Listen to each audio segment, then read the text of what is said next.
चलिए एक बार फिर से स्वागत है आपका हमारे चैनल पर, यूट्यूब चैनल पर। और आज मैं आपको सिखाऊंगा विलोपन विधि। विलोपन विधि 4 नंबर का क्वेश्चन आता है 10th क्लास में। और प्रतिस्थापन विधि कल मैंने आपको सिखाया था। प्रतिस्थापन विधि के अथवा में विलोपन विधि का सवाल आता है। प्रतिस्थापन से ज़्यादा आसान विलोपन विधि है।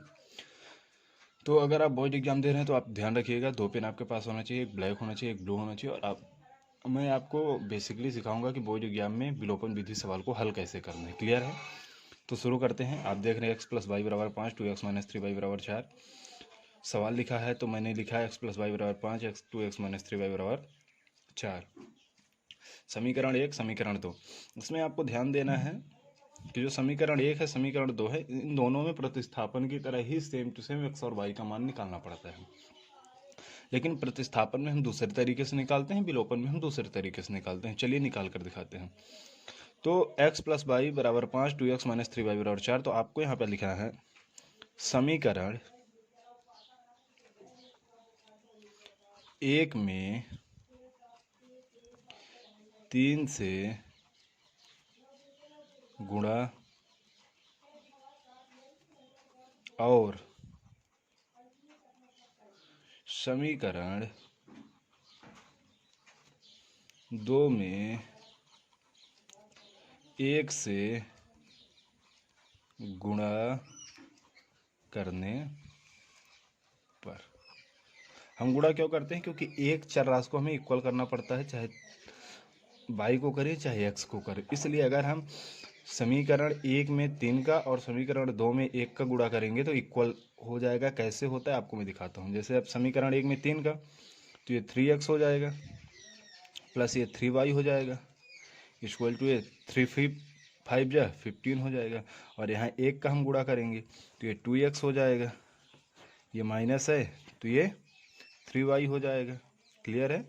और ये 4 ही रहेगा। अब ये हमारा क्या निकला? समीकरण नंबर 4। और ये हमारा समीकरण नंबर 3। और ये हमारा निकला समीकरण नंबर 4। आपको बेसिकली राइटिंग से लिखना भी, मैं फॉर्मली आपको बता रहा हूँ बोर्ड एग्जाम में कैसे स्टेप बाय स्टेप डालना है। ठीक है? अब आपको यहाँ पर लिखना है समीकरण 3 को समीकरण 4 से जोड़ने पर। क्या करने पर? जोड़ने पर। क्लियर है? तो आप लिखिए 3x plus 3y equal to 15, 2x minus 3y equal to 4। आप जोड़ दीजिए दोनों को। 3x 2x 5x हो जाएगा, प्लस माइनस है कट जाएगा, और 15 प्लस 4 19 आएगा। क्लियर है?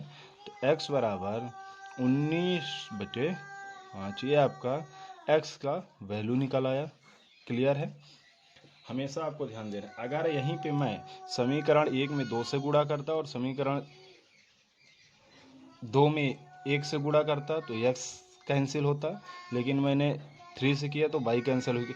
जिसके सामने जो संख्या रहेगी उससे करेंगे तो वही संख्या कैंसिल हो जाएगी। जैसे यहाँ पे हुआ, x का मान निकल आया। अब जो हमारा x का मान निकला है, इस x के मान को, x का मान हमारा क्या निकला था? x equal to 19/5। अब यह लिखिए x का मान समीकरण, x का मान कहाँ पे रखना है? अब आपको यहाँ पे x का मान समीकरण 1 में रखने पर, समीकरण जो हमारा 1 निकला था उसमें रखिए, 1 में रखने पर। तो समीकरण हमारा 1 क्या है? यहाँ पे देखिए x प्लस वाई बराबर 5 हमारा समीकरण 1 है। तो यहाँ लिखिए x प्लस वाई बराबर 5। तो x का मान कितना आया है? 19/5 plus Y equal to 5।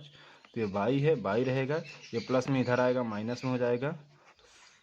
5 minus 19/5, तो y बराबर 25 माइनस 19/5। तो y बराबर 19, 15 में से 9 के 6/5। ये आपका y का मान निकल आया।